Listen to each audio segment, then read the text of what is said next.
Been a really long week so far. Haven't had time to really sit down in front of my usual setup and really put together my points. But, what better time to collate all my points while I'm driving and think about it and talk about it with you beautiful people. So I think first and foremost, the main thing to talk about this game, which I think is the huge differentiator for the Giants so far this season, has been the play of wide receiver Malik Nabers.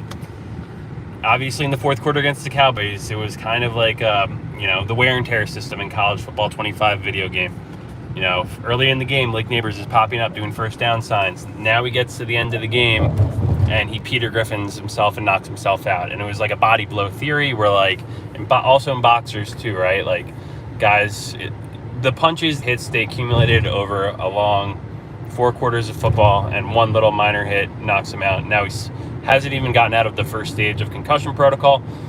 So long story short, he has been downgraded to out this weekend, which is, very tough for the Giants because the entire offense goes through him. Damn it, and my fantasy.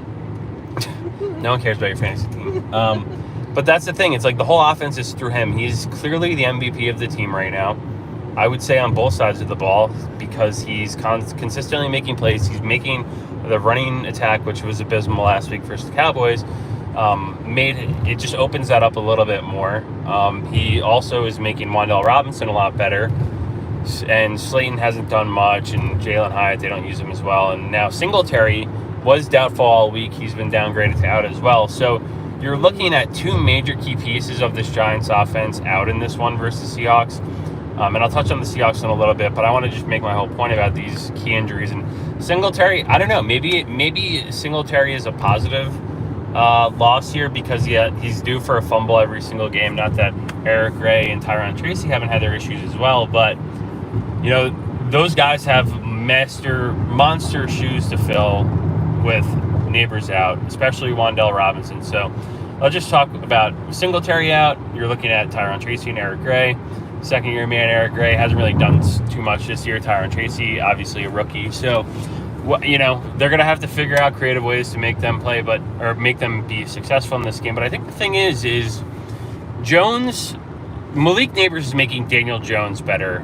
It's not vice versa. So when you take away someone who's making your quarterback better, I don't see anyone else in this offense that's going to have the capability to elevate Daniel Jones's game. So they'll probably do those wheel routes. They'll do those reverses to Tyron Tracy. You're going to see Wan'Dale get the ball a lot on reverses, a lot of jet sweeps. And maybe they try to do something more creative to Jalen Hyatt to see if they can get him involved. So Nabers being out is a massive loss for this offense. Vegas obviously acknowledged that as well, as the spread went from 5 to 7 now. Honestly, I'm not even going to bet or touch this game because this is one that has a total blowout freak show loss written all over it before the game starts. But who knows? Once the game, gets going, this is away. This is in Seattle. It is in their stupid stadium. And I hate all you Seahawks fans if you're watching. For the last 2 years, you guys have beaten the crap out of the Giants. And, Geno ruined Eli Manning's Iron Man streak that time, which really, I'll always hate Geno for that. And the Seahawks fans are just an obnoxious bunch. I really can't stand the 12th man. They're a very entitled bunch for living in the Pacific Northwest, where they think, they're louder than any other stadium's fans because they had an architect or whatever designer actually engineer to keep the sound within the stadium. It's just kind of stupid to me. They're not louder than anyone. And Bill Burr, I said this in one of my videos last year, but Bill Burr had an amazing rant about the entire situation and the stupid 12th man fans. And I remember it was 2 years ago when they played on Halloween, and I feel like there's a bunch of freaks dressed up there weirdly anyway. Didn't need Halloween to bring it out, but maybe we'll see some of them during the course of this game.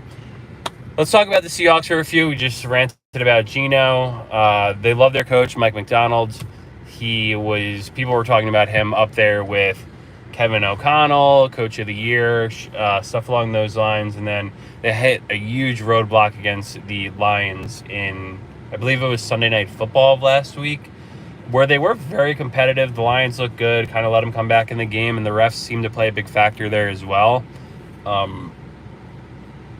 So the Seahawks have a lot to prove this year, that they aren't just a fluky team, that they did go toe-to-toe with the team that got to the NFC Championship last year, and should have probably went to the Super Bowl. So they have a lot to prove. They got Kenneth Walker back, who had 3 touchdowns last weekend, and the Giants can't stop the run at all. So I would expect a healthy dosage from the Seahawks from a game planning perspective to get Kenneth Walker and Zach Charbonnet, Charbonnet, I don't know, pour your glass of Chardonnay, whatever you want to call it. You could probably pour that and start enjoying the game early, because right now at this point in time, the Giants' rushing defense doesn't seem like it could stop much. Like, even versus the Cowboys, Rico Dowdle was able to have success, and they kind of stink. So before that, up to that point, they were giving up 130 rushing yards against per game, and I think you're going to see a pretty good tandem in that backfield this weekend, where you'll see a good usage between both. So we talked about Geno, we talked about Shane and Kenneth Walker. Next up would be the wide receiver position. DK Metcalf, will probably take on, I guess that guy's a Seahawks fan. Deontay Banks will probably be taking on DK Metcalf. And then there were 2 guys missing from last game for the Giants in secondary, between Drew Phillips and Adoree Jackson. So they'll probably, if they are healthy enough to come back, I'm not sure about their status, because the main injury status or headlines were around Singletary and Nabers. So if they do come back, you'll probably see them matched up against Lockett or Jackson Smith and Jigba, who I think they're still kind of waiting on to get him going as well. But really the key for this one is going to be, can Daniel Jones do anything without his number 1 target available? And with that, who possibly could step up to make those plays? You've seen a lion's share of targets go Wan'Dale Robinson's way. But again, Wan'Dale Robinson isn't a number 1 wide receiver like Malik Nabers is. He's more of a slot guy that they use in these gadgety type plays and short routes, where he's got to get 4 or 5 yards to get a first down after that. So it's hard to make a real judgment about how this game's going to go. We got to make it as ugly as possible. So Shane Bowen's defense is going to have to blitz aggressively, blitz a lot, and just try to keep banging down field goals. I don't know how I'm advocating for field goals after the terrible performance versus the Cowboys, where they just kicked so many field goals. Why should I even be advocating for kicking more field goals? But that's the thing. I don't see this Giants offense at this point, with Nabers out and their number 1 running back out, to be able to make successful plays within the red zone to put up those points on the board, unless like someone else significantly stepping up, like I just mentioned, Wan'Dale Robinson, Darius Slayton, Jalen Hyatt, if they could ever figure out how to use him, or he could run other routes besides the go route. And then they love Theo Johnson in the red zone. So I think you're probably going to see a lot of gadgety Giants plays as well, like wide receiver reverses, reverse passes. They already like that anyway. So I can't give a judgment on this one, but yeah, let me know what you guys think, how this game's going to go. I hate the Seahawks. I really want the Giants to win. At this point in time, with Nabers out, I don't necessarily see the Giants' path for who could step up to make those plays to win this game. Anyway, I hope you guys have a great rust of your weekend. Omega Supreme said he's worried about our secondary. Oh, what's up, Omega? How you doing, bro? Let's go Yankees in Subway Series. Yeah, I got the Mets hat on, Omega. Dude, good luck to your Yankees today.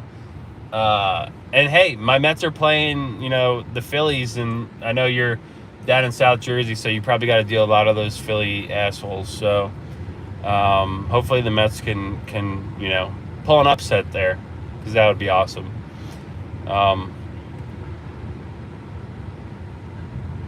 Anyway, I got to jump. Burns and Kayvon will have to stop being pretty boys. They have to get dirty this week. Yeah. I mean, I don't think the Seahawks offensive line really impressed me when I was watching their game versus the Lions. So, yeah, Burns and Thibodeau, I don't know. They're just – I think that was the knock on Burns that someone had said to me when I asked about Brian Burns. And they're like, he's really good for 4 games, and then he just disappears for 6 games. So, us as Giants fans, I think we're a little bit used to that too, with some of the pretty boy social media guys that will show up, in their fedora and their tight jeans to the stadium. And I don't know, that's the modern NFL for you now. So, yeah. Besides that, have a great weekend. Let's go Giants. And hopefully we could, not go 0-3 versus the Seattle Seahawks in the last over 3 straight games. Anything can happen. Yeah. All right, Average Bob out.